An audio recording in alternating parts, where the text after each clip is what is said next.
Allez, direction Vincennes pour le quintet de ce vendredi soir. Les amis, bienvenue dans ce pronostic pour cette épreuve intéressante avec 14 partants de niveau européen. C'est Simon, j'espère bien vous servir dans cette vidéo et dans ce prono avec pas mal d'infos sur ces 14 chevaux. Peut-être quelques outsiders croustillants, en tout cas, je l'espère. Allez, on découvre les partants. Ça se passe sur les 2700 mètres de la grande piste. Nous sommes donc sur la cendrée parisienne à 20h15 en réunion 1 course 4 pour ce vendredi 19 septembre. Bon, ce sont les mâles uniquement, et voilà, ça vient à peu près toute l'Europe. Et bien, étudions tous ces chevaux, beaucoup d'infos. Voilà, allez, on n'oublie pas le petit pouce et let's go avec Iron du Gers qui est en mode rentrée cool, hein, d'après ce que j'ai pu comprendre.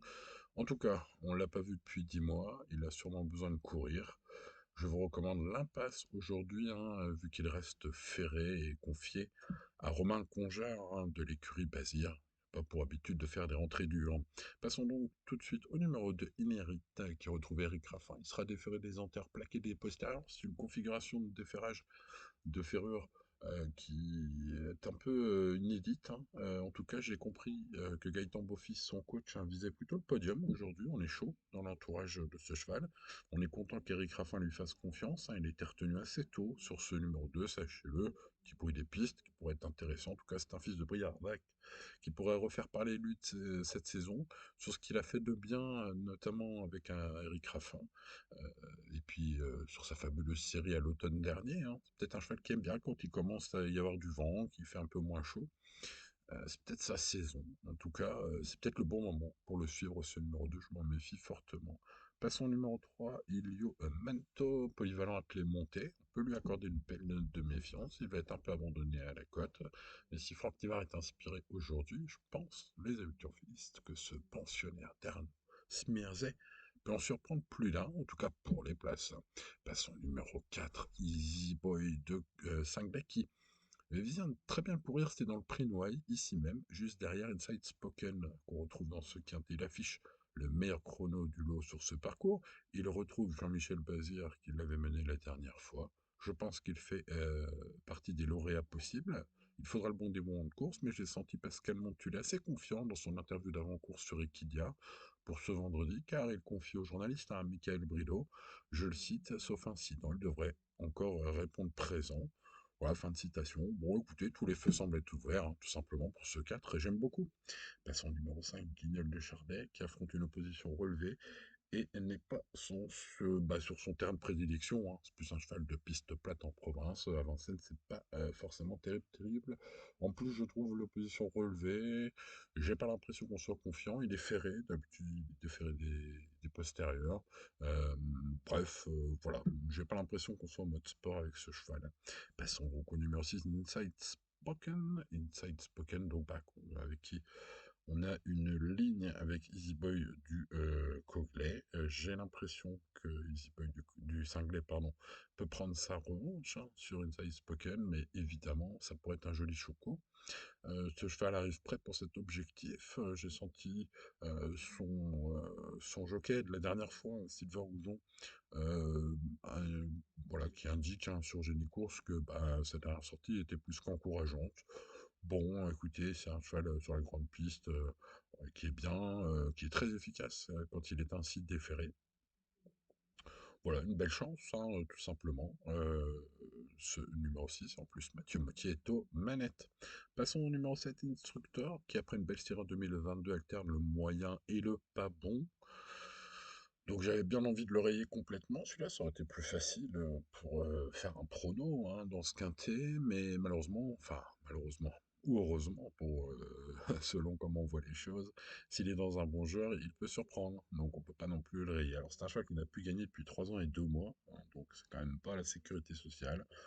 Bon, du coup, ouais, je lui aurais bien mis une mauvaise note, mais au final, il est capable à tout moment ouais, de prendre une place là-dedans, donc j'ai mis la moyenne, hein, mais je ne l'ai pas gardé.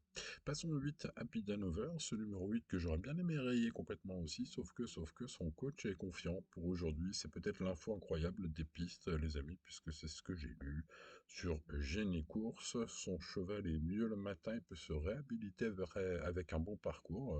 C'est ce que pense Stéphane Provost, c'est ce qu'il indique au reporter sur Génie. Bon, bah écoutez, vu comment le cheval court mal ces derniers temps, moi j'avais plutôt tendance à pas lui faire confiance. Bon, voilà, maintenant faites ce que vous voulez de cette info, hein. De toute façon, ça valait le coup de la partager, puisque si le cheval est à l'arrivée à 100 contre 1 ce vendredi soir, on aura été averti. Alors, bon, je ne pense pas le mettre sur mes tickets, en tout cas je ne l'ai pas mis dans mon prono.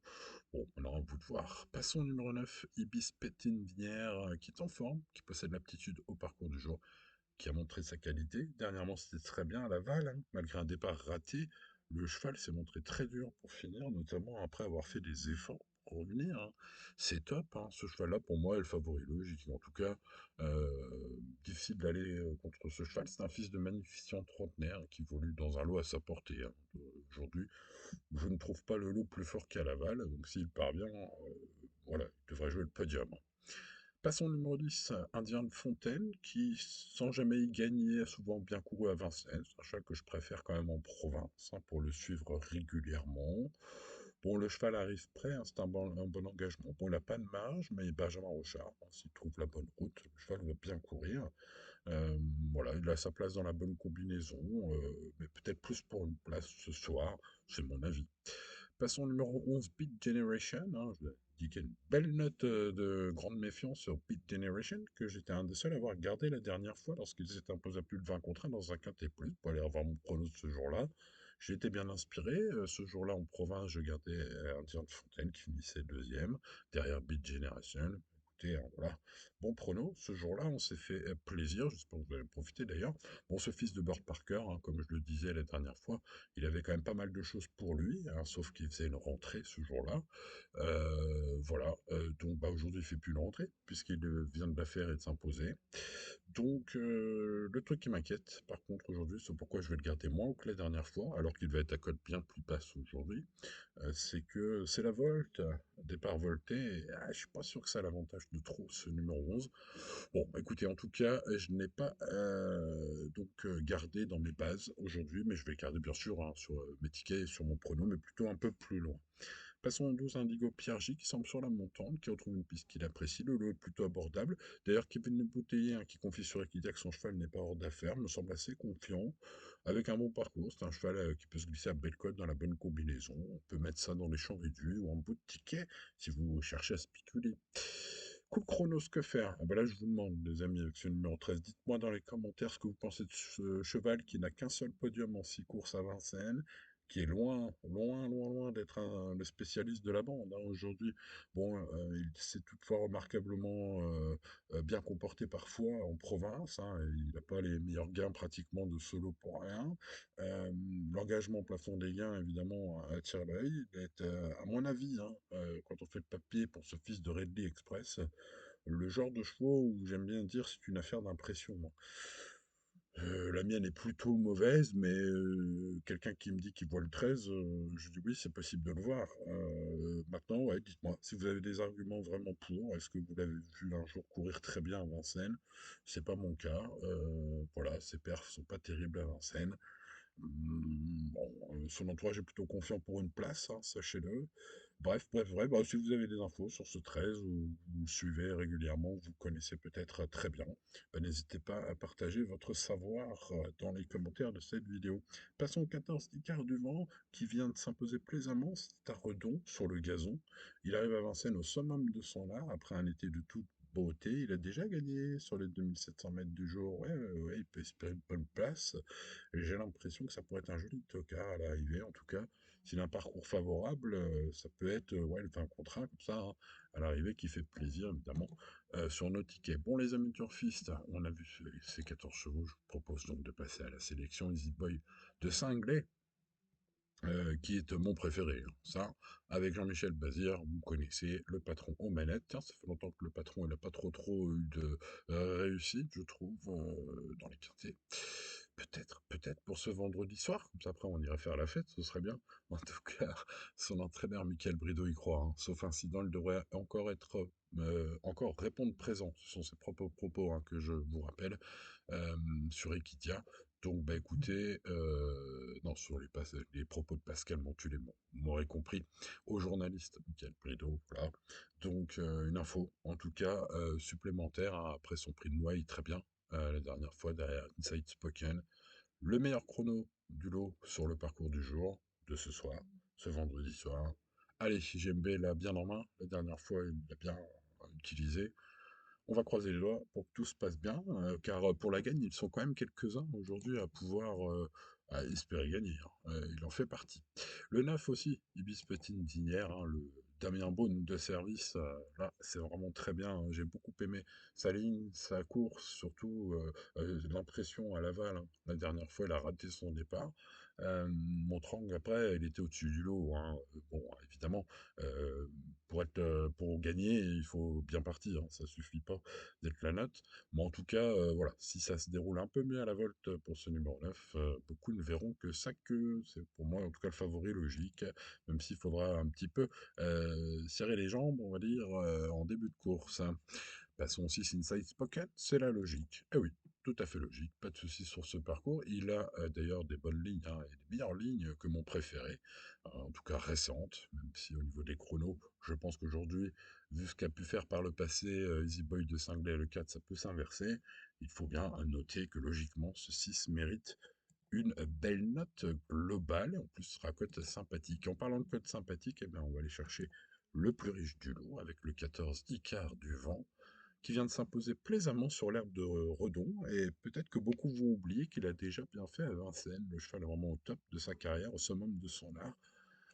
Eh bien écoutez, c'est peut-être le moment de le tenter, ce 14. En tout cas, c'est l'un des bons outsiders du jour. 4, 9 et 6 sont donc mes trois chevaux préférés. Ensuite, je garde le 14. Je viens de vous expliquer pourquoi j'ai gardé ces quatre chevaux. Évidemment, avec la confiance d'Éric Raffin, qui a été retenu assez tôt sur le numéro 2, Inrit. On va évidemment s'en méfier fortement. Ensuite, Beat Generation, que j'ai gardé un peu moins haut que la dernière fois. En plus, sa cote sera plus basse. Vous voyez, hein, ce numéro 11.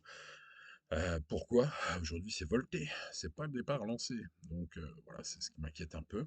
Indian Fontaine, le 10, bah, j'aime bien ce cheval. C'est un cheval que je suis depuis longtemps, qui a eu l'occasion de me faire très plaisir parfois dans sa carrière. Là, sur la grande piste, voilà, c'est pas forcément son sport préféré. Bon, en tout cas, il a déjà pris des places et il est en forme. Ensuite, le 12, Indigo Pierre J. Vous voyez, ça va être une très grosse cote, celui-là, mais je ne le pense pas hors d'affaire. Il a du potentiel, ce cheval-là, et son ultime course est moins mauvaise qu'il n'y semble, selon la personne qui le drivait ce jour-là. Peut-être une bonne info sur ce 12. Euh, donc on va s'en méfier dans les champs réduits, et puis également du numéro 3, hein, Elio Manto, capable, peu fiable, hein, mais capable peut-être aujourd'hui. C'est vrai qu'il est peut-être un peu plus fiable sous la selle, quoique, hein, il y a quand même quelques perfs au sulky intéressantes, Franck Nivard et Tobenette. Voilà, pour ceux qui veulent spéculer un petit peu, les amis turfistes, pour un champ réduit ou en cas de non partant. Bon, l'indice de confiance, bah, il est de 6 sur 10, ce qui est pas mal, mais enfin, avec seulement 14 partants, c'est pas non plus un indice de confiance incroyable, donc on reste raisonnable. On va jouer responsablement, bien évidemment, comme tous les jours, les amis turfistes. Allez, il ne me reste plus qu'à vous souhaiter bonne chance. N'oubliez pas le petit pouce sur la vidéo. Si vous reste un petit boost cette semaine, bah, ça me ferait plaisir que vous mettiez sur ma vidéo. Merci à ceux qui le feront, vous êtes les meilleurs. Et n'oubliez pas de vous abonner à cette chaîne et éventuellement d'activer la cloche pour ne rien manquer. Allez, c'était Simon, je vous dis à demain pour de nouvelles aventures. Ciao ciao.